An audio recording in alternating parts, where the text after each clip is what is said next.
The night felt heavy, the air crisp with the first chill of fall. Autumn 2007, deep in a quiet West Virginia holler. My boyfriend was passed out drunk, the house ours for the weekend. I stepped onto the porch for a smoke, the boards creaking beneath my feet. The forest pressed close, wrapped in darkness. Dry leaves rustled softly, crickets chirped, and somewhere far off, an owl called into the night. Everything felt calm, ordinary, until it wasn't. It sounded like a woman being murdered just yards away. My blood froze. The cigarette slipped from my hand, and I ran inside, slamming the door. Telling myself it was just a coyote didn't help. When I flipped on the floodlights, I saw it something massive pacing inside the fenced yard. Its black coat shimmered, eyes glowing gold in the light. A black panther. It was pacing fast, back and forth along the fence line, letting out those same inhuman screams that had sent me running inside. The sound didn't seem to come from its throat. It tore out of it, raw and violent. It looked agitated, like it didn't know how to get out. I stood there, frozen, watching through the kitchen window. I swear it felt like an eternity. It would stop and turn its head toward the house every so often, locking those glowing eyes in my direction. I couldn't breathe. It was like staring at something that wasn't supposed to exist. People around here talk about strange things in the mountains. Ghost lights, screaming women that aren't women, big cats that officially don't exist anymore. Black panthers aren't supposed to be in West Virginia. But there it was, flesh and blood, trapped in the fence line, thrashing and shrieking. It clawed at the fence once, then turned and bounded toward the far side. I heard the creak of metal, then a heavy thud as it leapt over like it was nothing. I rushed to the window facing the hillside and watched its black shape vanish into the woods. The night swallowed it up like it had never been there. The forest went dead quiet. I didn't sleep that night. I sat on the couch, every light in the house blazing, listening to the silence. My boyfriend was passed out upstairs, oblivious. If I hadn't turned on the light, maybe it would have stayed in that yard longer. Maybe it would have come closer. The next morning, when the sun rose and the birds started their songs again, I went out back. The fence had fresh claw marks, deep gouges that hadn't been there before. There were tracks in the dirt too huge, feline, unmistakable. I called the DNR that afternoon. The man on the phone chuckled like I was a drunk old lady spinning tales. "Ma'am," he said, "there ain't no black panthers in West Virginia." I told him I saw it with my own eyes. He sighed and said it was probably a bobcat or a dog. But bobcats don't weigh over 100 pounds, and they sure as hell don't have tails like that. I told a few other people, friends, my brother, an old neighbor. Most didn't believe me either. One friend said it was probably a panther scream, meaning some weird fox or bobcat noise. Another said maybe it was a bear. But one older man who lived farther up the holler didn't laugh. He just nodded slow, like he'd been expecting me to say something like that eventually. "They come down sometimes," he told me, "when it gets too quiet in the woods, when they're hungry." I asked him what he meant by they. He just gave me a long, tired look and said, "Best not to go outside alone after dark." That sentence stuck with me more than the scream. Years have passed since that night, but I can still see it clearly. That thing, prowling inside the fence like a ghost in the floodlight. The way it screamed sounded like something dying or something pretending to be human. And the worst part? It wasn't fear of some folklore creature that kept me up for weeks after. It was the cold, certain knowledge that something that shouldn't be here was. That it saw me. That it screamed just to be heard.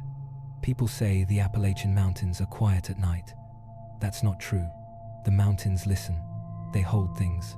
Sometimes, if you sit outside long enough with the lights off, those things answer back. I never sat out there alone again. Not after the night the mountain screamed back.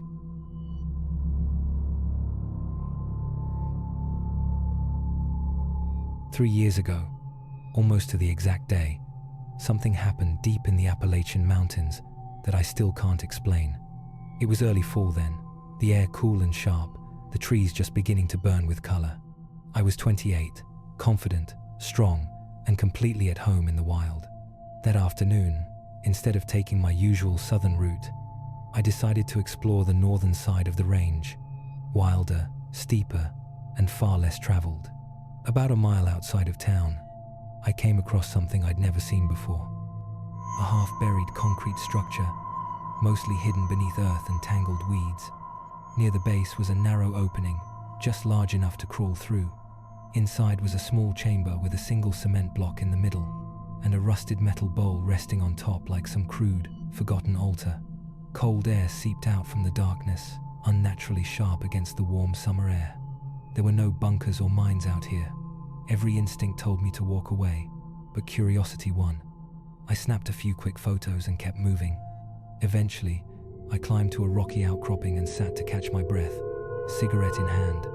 The sunset bathed the ridges in deep orange light. That's when I saw them. 2 figures. They stood far off, maybe half a mile up the hill, motionless and silent. Even from that distance, I could feel their eyes on me. One turned to the other and pointed. My stomach dropped. The second one touched the first shoulder and pointed again straight at me. Then they began moving down the steep slope toward my position. Their movements were stiff but deliberate. I told myself it was just other hikers, but something about the way they moved made my skin prickle. When I looked away and then glanced back, they had stopped, just standing there, watching. I got up slowly, tried to play it cool, and started heading back toward the main trail. But when I reached a small basin and looked up again, they were already on the ridge ahead of me. Closer now. One of them yelled something, but the words were garbled and sharp, echoing through the hills. Then came a long, shrill whistle that made my pulse spike. I changed course. The 5-mile walk back along the usual route suddenly didn't feel safe. I decided to cut through the rough terrain straight toward town. I knew the land well enough to navigate it, but each time I climbed another ridge, they were there, always closer. Their voices drifted down through the dry evening air. "Hey, where you going?" One of them called in a sing-song voice that made my skin crawl. Another whistle followed, sharp and mocking. I could see them clearly now, 2 tall men with pale faces and clothes that looked wrong, like they belonged to another time. Their faces seemed too long, their movements precise and too fast for the uneven ground. I tried to lose them, descending a steep hill, weaving between trees and rocks. My breathing was quick and shallow, but when I looked up again, they had followed, always at the same unnerving distance. "Hey, come here," one shouted, voice high and sickly sweet. "We just want to talk." Their playful tone terrified me more than anything. They weren't lost. They weren't joking. They were hunting. The last ridge before town dropped into a short cliff, too steep to descend safely. I could hear them behind me now, footsteps crunching over loose stone. I yanked my phone from my pocket and called the first person I could think of. "Dad," I whispered, "I need you to come get me, right now." "What? Where are you?" "They're following me," I said, barely able to keep my voice steady. I turned, and there they were, maybe 20 yards away. One let out another whistle, this time slow, deliberate. "Dad, please hurry." I've never felt fear like that before. I'd hiked these mountains since childhood, but in that moment, they didn't feel like home. They felt like a trap. I sprinted down the hill, found a lower slope, and crashed through the brush until I reached the chain-link fence that marked the town's edge. I vaulted it and stumbled onto a paved trail. When I looked back, they were standing on the ridge, still watching. The moment they realized I'd spotted them, both figures lowered their heads, as if trying to hide their faces. Panic took over. I tore through the trees and backyards, lungs burning, until I saw my dad's truck pull up on the road ahead. I jumped inside, trembling. He looked past me toward the ridge, his face pale, like he expected to see something or someone following. On the drive home, I told him everything, my voice shaking with every word. "I've come across plenty of strange things in these hills, wild animals, lost hikers, even drunk kids, but nothing like them. 2 men who never spoke, never approached, just followed, always keeping far enough away to make me believe I could get away. I never saw them again. But whenever I'm near the Appalachian foothills, that same unease creeps back, the prickle on my neck, the weight of unseen eyes in the trees, and somewhere in the wind, the faintest echo of a whistle."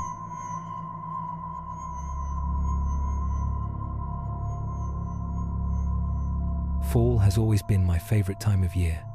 The quiet trails, the scent of wood smoke, and the cool wind threading through the trees. Everything feels still, peaceful, like the world is holding its breath. It never felt threatening, at least, not until that October night. I was lying in bed, half watching something on my phone with the lights off. Outside, the small mountain town was silent. No cars, no voices, just the crisp, uneasy hush of autumn. Then I heard it. A faint sound at first, barely noticeable, a soft metallic rattle coming from the side gate beneath my bedroom window. I paused the video and listened. The noise came again, louder this time, deliberate. Someone was trying to open the latch. I froze. My room was dim, the only glow coming from my phone screen. Every nerve in my body lit up at once. The sound wasn't the wind. It was careful, slow. I sat up, holding my breath. From my bed, I couldn't see the gate, it was just out of view, but I could hear every noise with terrifying clarity. The latch clicked once, then again. Then came the creak of wood under pressure. My pulse pounded so loud I could hear it in my ears. I didn't dare turn on the light. I didn't want whoever was out there to know exactly where I was. So I sat in the dark, motionless. Then came the footsteps. Not hurried, not stumbling. Slow, controlled. They crunched on the gravel right outside my bedroom wall, one measured step at a time. Whoever it was knew how to move quietly. That was somehow worse than if they'd just charged up to the door. My sweaty fingers fumbled with my phone. I called my dad, he lives only a few minutes away. "Dad," I whispered. "Yeah?" His voice was groggy, half asleep. "Someone's outside the house." "What?" His tone sharpened instantly.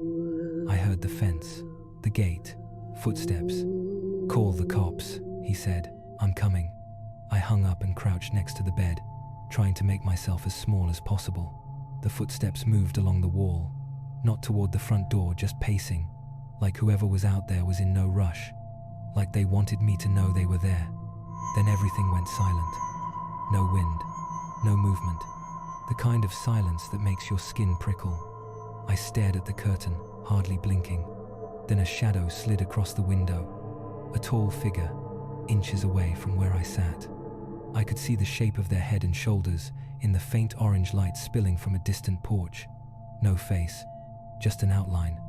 A soft sound followed fingertips dragging slowly across the siding of the house. It wasn't random. It was a message. "I know you're in there." Headlights washed across the front yard. My dad's truck. The footsteps vanished before he even reached the porch. When he banged on the door, I bolted to let him in. We searched the yard with flashlights. The side gate latch was half undone. In the gravel, fresh footprints trailed along the wall beneath my window. Long, narrow, evenly spaced. Not just wandering, moving with purpose. The police came not long after. They looked around, made notes, took a report. One of the officers suggested it was probably just a trespasser, maybe someone passing through from the nearby trails. But none of them saw how the prints moved. None of them heard that careful, patient pacing. The next morning, my mum showed me something she'd gotten on her phone.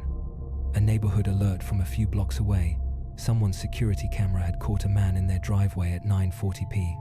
The same time I'd been sitting in the dark listening to footsteps. The footage was grainy, but I didn't need it to be clear. I recognized that hunched, deliberate stride from the trail that night. Same build, same posture, same way of moving. I never told anyone. What I really suspected, it would have sounded paranoid. But after that night, I started checking every lock twice. I jammed a steel bar against the sliding door and began sleeping with my phone under my pillow. For weeks, I couldn't unwind after dark without listening for it, the faint rattle of the latch, the crunch of gravel, those slow, measured footsteps outside the wall. And sometimes, even when the night was silent, I swore I still heard them. I haven't gone back to that trail.